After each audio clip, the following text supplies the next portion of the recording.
Hi, my name is Steve, and I'd like to welcome you to Making Music Your Business, a new program series specially designed to give newcomers to the music business a greater knowledge and understanding of how the music industry actually works.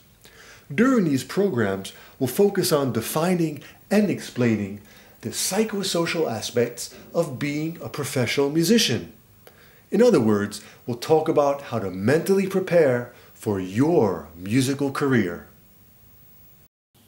Part of this preparation means understanding the relationship between you, the créateur, the artiste, musicien, and the many music industry companies and individuals you will need to interact with to earn your living. Part of each program will consist of a mini lesson presented in an easygoing and at times humorous way. Learning should be enjoyable, not a punishment or penance. Dear God, no, not a jazz musician, not my son, please, please.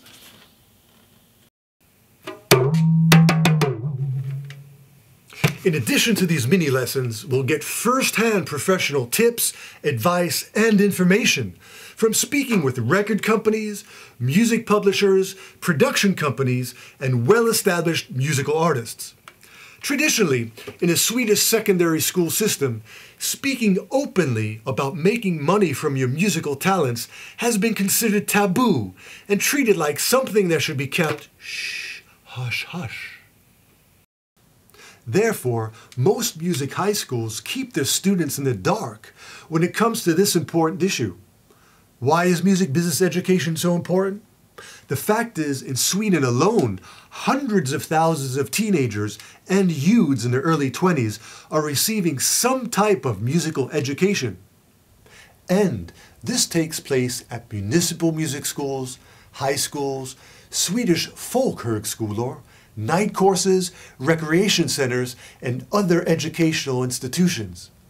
According to in-depth reports carried out by the Swedish Kunskap och Kompetensstiftelse and the Nordic Culture Council, musicians generally have very poor knowledge about the business side of making music.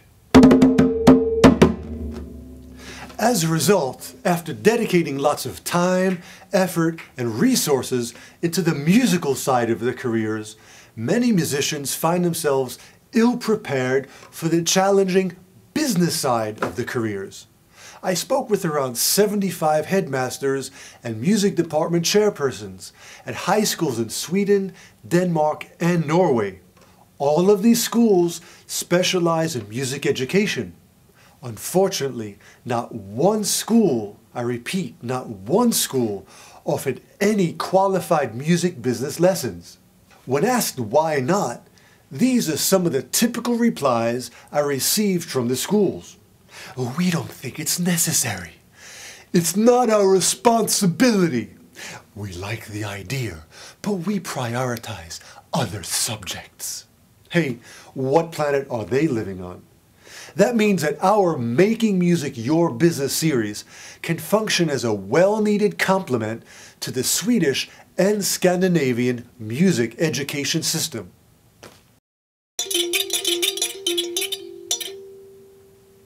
By increasing a young musician's basic knowledge and awareness of certain key music business issues, they'll be able to make rational and wise decisions affecting their careers and future economic situations.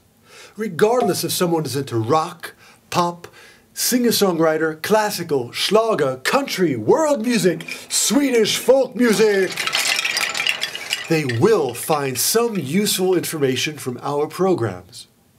If they're a student and presently deciding whether or not they should study for a professional musical career, we'll clearly map out many of the key players, portals, and different levels in the music industry which they'll need to know about.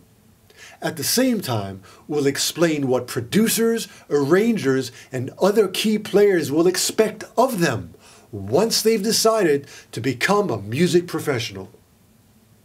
On the other hand, if they've already started their exciting music journey and are presently studying or gigging now and then, They should be able to immediately apply the knowledge we present to their own musical careers and activities. And while we present this information in a non-technical, easy to understand way, we actively encourage students, parents, and teachers to support each other by creating an open dialogue and discussion around each topic presented in our programs. Some of the terminology and phrases that are used during our programs will be translated and flashed on the TV screen. So, while they're receiving practical music business knowledge and knowledge about the psychology of the music business, they will also be sharpening their English language skills. This is important since English is the language Swedes and most other Western countrymen use while conducting business internationally. In the end, by gaining a better understanding of how the music industry thinks and works, you, the musician, will have a greater chance of succeeding at making music your business. Okay, let's get started with our first lesson.